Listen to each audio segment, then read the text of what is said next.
지금까지 사기암이라면 수술하지 못하는 병으로 간주하고 있는 의사들이 아직도 아주 대부분의 의사들이 그렇습니다. 특히 약 20%에서 완치를 우리가 경험을 했어요. 지금은 평균 1년에 30명 이상의 전환 수술을 지금 하고 있습니다. 대개 우리가 암을 수술하면 5년간이 상당히 중요한 시기로 보는데 어떤 분들은 몇 번 오다가 안 오시는 분도 있어요. 수술 후에 우울증 생기는 분들이 아주 많아요. 즉 이런 분들은 역시 예후도 좋아질 수가 없습니다. 위암 수술 1만 건 이상의 세계적 명의, 그리고 환자를 먼저 생각하는 의사, 닥터 몬스터라는 별명을 갖고 계신 의사분이 계신데요. 위암 치료의 권위자이자 수많은 생명을 살려오신 세브란스 병원의 노성훈 교수님을 모셔봤습니다. 오늘 뵙게 돼서 반갑습니다. 네, 반갑습니다. 원장님 간단하게 본인 소개 좀 부탁드리겠습니다. 네, 저는 연세대학교를 졸업해서 의과대학을 졸업하고 그 이후에 연세대학교 세브란스 병원에서 수련을 마치고 그리고 거기에서 전임 강사부터 시작해서 교수로 2019년에 제가 정년을 했습니다.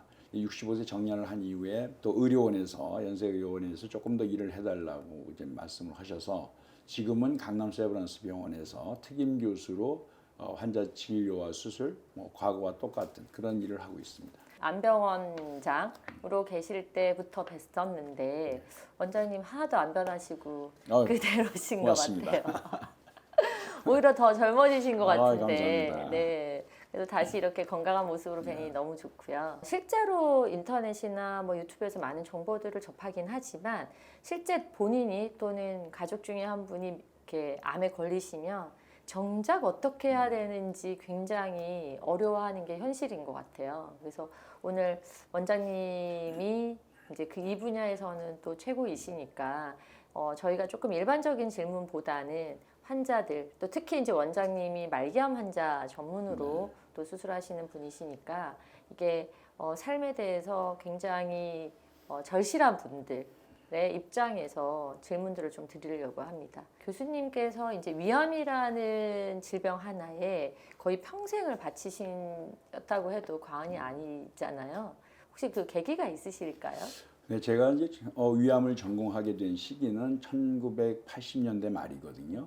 1980년대를 돌이켜 보면 그 당시에 우리나라에서 가장 흔한 암이 위암이었어요. 그 당시에는 진단 기술이나 치료 기술이 지금과 같지 않아서 초기에 진단되는 환자가 별로 없었어요. 한 10% 내외가 조기에 발견됐고 90%의 환자는 진행이 많이 돼서 발견이 됐어요. 개복을 해서 배를 열어보니까 암이 많이 진행돼서 복막에 전이가 있거나 간에 전이가 있고 또 복수가 발견이 돼서 아무것도 하지 못하고 배를 닫는 경우도 10명 중에 1명꼴로 있었어요. 이제 그런 환자들은 수술하고 나서 또 효과적인 항암 치료를 받지 못하기 때문에 대개 6개월, 몇 개월 생존하시다가 돌아가시고 길어야 1년 이렇게 되는 분들을 볼 때마다 그 환자분도 그렇지만 그 가족분들의 슬퍼하는 모습을 보고 이러면서 우리나라의 가장 흔한 암 그리고 또 저렇게 말기암 많이 진행된 암 환자들한테 도움을 줄 수 있는 외과 의사가 돼야 되겠다라는 다짐을 했고 그것을 이제 어떻게 보면 이룬 거라고 볼 수 있겠죠. 원장님의 업적들에 대해서 잠깐 말씀을 좀 나눠보려고 하는데요. 사기 위암 환자의 전환 수술로 생존 기간을 4배 정도 늘렸다라는 기사들이 많이 나왔었습니다. 이제 초기 암보다는 2기에서 4기의 말기암 환자분들을 많이 이제 치료하고 계신데 전환 수술에 대해서 이게 어려운 건지 그리고 어떤 수술인지 이런 거 좀 설명을 부탁드립니다. 위암이 다른 장기, 타장기에 전이된 걸 우리가 사기라고 그러죠. 위암이 위주위가 아니고 위에서 멀리 떨어진 장기에 전이된 걸 사기암이라고 그러고 이러한 사기암인 경우에는 당장 수술할 수가 없어요. 그리고 과거에는 항암 치료나 이런 표적 치료가 제대로 돼 있지 않았기 때문에 이런 환자들한테 큰 도움을 못 줬어요. 근데 한 20, 30년 동안 의학의 발전을 통해서 항암제도 발전을 하고 표적 치료제, 면역 항암제 같은 것들이 이제 상당히 새롭게 또 효과적인 이런 약들이 개발되면서 이러한 사기암 환자에 그걸 적용하면 대개 한 30-40% 환자에서는 전이병소가 확 줄어들거나 없어지거나 소멸돼서 수술이 가능한 상태로 전환이 돼요. 다시 말해서 수술 불가능한 환자를 수술 가능한 환자로 전환해서 수술을 한다라고 하는 것이 전환 수술이 됩니다. 저희가 아마 국내는 물론이고 뭐 세계적으로도 이제 가장 많은 환자를 전환 수술을 하고 있는데요. 저희가 데이터를 보면 2014년부터 2020년까지 거의 한 90명, 89명의 환자를 전환 수술한 환자를 보니까 그 같은 기간에 항암제만 썼던 사기암 환자의 경우에 평균 생존 기간이 15개월 정도에 그치는 데 반해서 전환 수술을 받은 89명의 환자는 50개월을 상회하는 이러한 평균 생존 기간을 보였고 전환 수술을 한 환자 중에 약 20%에서 완치를 우리가 경험을 했어요. 지금은 평균 1년에 30명 이상의 전환 수술을 지금 하고 있습니다. 그러면 환자분들의 입장에서 이 항암 치료와 수술과 이 과정에 대한 전체적인 플랜 네. 또는 가이드 이런 게 굉장히 중요할 것 같다라는 생각이 드는데 맞는 그렇습니다. 건가요? 그래서 중요한 게 이제 이런 그 사기암 환자에서 치료의 방법을 결정하고 전환 수술로 가는 데 있어서는 의사 한 사람의 판단보다는 우리가 이제 팀 어프로치라고 그러죠. 그래서 여기에 관련되는 과들이 많아요. 그러니까 내시경을 하는 소화기 내과, 그리고 항암 치료를 하는 종양내과, 또 방사선 치료를 하는 치료방사선과, 그 다음에 정확한 진단이 필요하기 때문에 영상의학과나 핵의학과 이런 그 과와 함께 외과 의사들이 같이 이제 머리를 맞대고 이 환자의 치료 플랜을 정하는 게 상당히 중요합니다. 그래서 이런 걸 우리가 다학제 진료라고 그러는데 이러한 특히 사기암 환자에서 다학제 진료가 활발히 이루어지는 이러한 그 병원이 중요하고 지금까지 사기암이라고 하면 수술하지 못하는 병으로 간주하고 있는 의사들이 아직도 아주 대부분의 의사들이 그렇습니다. 특히 그렇지만 이제 그 우리나라뿐만 아니고 일본과 유럽의 뭐 국가 중에서 이러한 그 전환 수술에 대해서 관심을 갖고 치료 성적을 내고 있는 데가 많고 이제 우리나라에서도 몇 개의 기관에서는 아주 활발하게 이루어지고 있는데요. 결국 이것은 의사의 컨셉도 중요하고 그 팀의 역량이 상당히 중요하다 얘기 드릴 수가 있죠. 병원의 시스템도 지금 말씀하시는 다학제라고 하는 시스템으로 돌아갈 수 있도록 지원이 되지 않으면 그렇죠. 당연합니다. 네. 그래서 사실 막상 닥치면 어디서부터 어떻게 치료를 시작해야 될지 그렇죠. 네, 궁금해하는 분들한테 많은 도움이 될 것 같습니다. 그리고 이제 또 한 가지가 96세 환자의 잔위암 수술을 성공적으로 하셨다고 들었고 그 사진도 나오긴 하더라고요. 그래서 이렇게 고령 환자 분들 보통 이제 부모님들이 어떤 수술을 한다 그러면 되도록이면 수술을 안 하는 게 좋다. 네, 왜냐하면 체력적으로나 여러 그렇죠. 가지 힘드시니까. 그래서 가장 큰 고민이 80세 이상 넘어가는 어르신들이 어떤 질병에 걸렸을 때 수술 유무에 대한 고민들을 많이 하는데 그때 그 사례를 좀 한번 설명을 해주시면 어떨까 싶습니다. 과거에는 이제 나이가 이제 드시면은 같이 체력이나 뭐 이런 면역력이나 이런 것들 이제 노화가 이제 그렇게 보였지만 지금은 점점 젊은 체력이 잘 유지되는 분들이 많이 이제 있죠. 수술도 단순히 숫자가 아닌 환자가 가지고 있는 체력이나 면역이나 그런 부분이 상당히 중요하다고 생각을 해요. 이 96세 된 이분은 또 특히 그냥 위암이 아니고 잔위암이라는 건데 잔위암은 뭐냐면 이 환자분이 이번에 진단받기 16년 전에 다른 병원에서 복강경으로 위를 부분 절제하는 위암으로 부분 절제하는 수술을 이미 받았어요. 받고 있다가 15년 만에 이제 이렇게 그 남은 위에 암이 발생이 된 걸 이제 알게 된 거죠. 근데 이분이 가지고 있는 지병이 또 많아요. 이분이 수술을 이미 담낭 수술도 받았었고 그리고 수두증이라고 해서 이제 뇌실에 그 뇌척수액이 늘어나서 뇌압이 올라가는 그런 병이 있는데 그걸 치료하기 위해서 그 뇌실과 이 복강하고 연결되는 션트라고 하는 이런 거를 또 수술도 받았고 그리고 심장에 그 관상동맥이 협착이 되는 이런 증상이 있어서 항응고제를 오랫동안 또 투여를 하셨어요.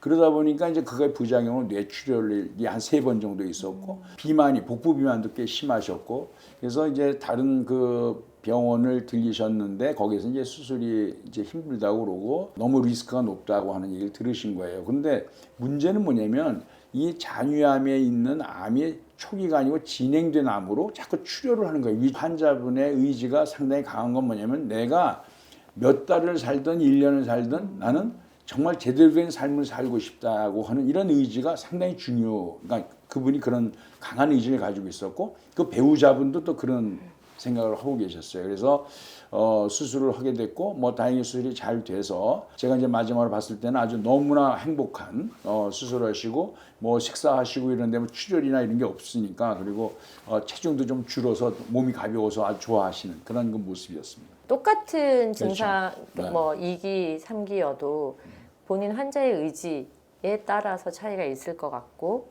아마 이제 이게 수술을 받으시고 나서도 어떤 부분은 완치가 되시고 또 완치가 되더라도 되게 오래 걸리시는 분도 있고 물론 이제 개인적인 차이가 많이 나긴 하겠지만 이 사후 관리 부분과 그다음에 본인의 의지 이제 본 케이스로 어떠신지 그 위암 환자뿐만 아니고 뭐 다른 암도 마찬가지지만 결국 중요한 것은 환자가 가지고 있는 병기, 기수가 뭐냐 그리고 또 의료진의 정확한 진단과 치료 중요하죠. 근데 또 그거를만 빼놓을 수 없는 한 가지가 환자의 의지력입니다. 환자가 투병 의지가 있고 내가 이 병을 이기겠다고 하는 그런 마음을 가지고 있는 분들은 수술한 후도 그렇고 그 경과에 있어서 의료진들이 의사들이 권유하는 그러한 그 프로그램을 잘 따라가세요. 그 의지가 약한 분들은 그냥 누워만 계시는 거예요.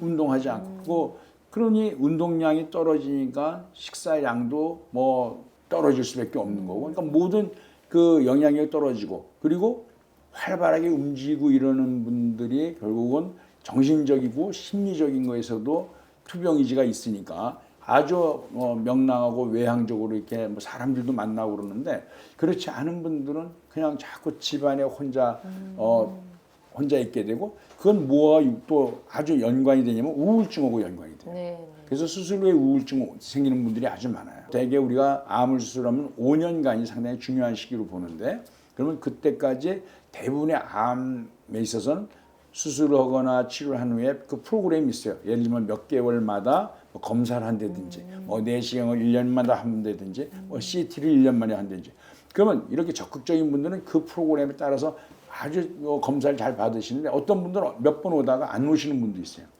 네. 즉 이런 분들은 역시 예후도 좋아질 수가 없습니다. 그러면 병원에서 어떤 가이드라인을 주면 그거를 잘 따르시는 게 그럼요. 일단 제일 가장 중요하죠. 중요하겠네요. 의료진이 네, 믿고 신뢰하고 네. 권유하는 그 프로그램에 따라서 그 가이드라인들이 있으니까 그걸 따라서 하시는 분들이 역시 회복도 좋고 재발이나 뭐 이런 게 있더라도 빨리 발견이 되니까 또 사후 조치를 또 할 수가 있고. 이게 얼마만큼 많은지 저는 가늠이 안 되는데 지금까지 이제 위암 수술을 한 1만 건 이상 12,000건 가까이 됐죠. 이제. 네, 벌써 12,000건. 지금도 그러면 수술을 지금도 일주일에 한 6 평균적으로 네. 제가 수술하는 날이 화요일하고 금요일 날 수술하거든요. 네, 네. 그래서 화요일 3케이스, 금요일 날 3케이스 이런 식으로 수술하고 있고 이제 월요일 날은 오전 오후 그냥 진료, 외래 진료를 보는 날이고 목요일 날 오전 진료 뭐 그렇게 해서 그럼 계속 지금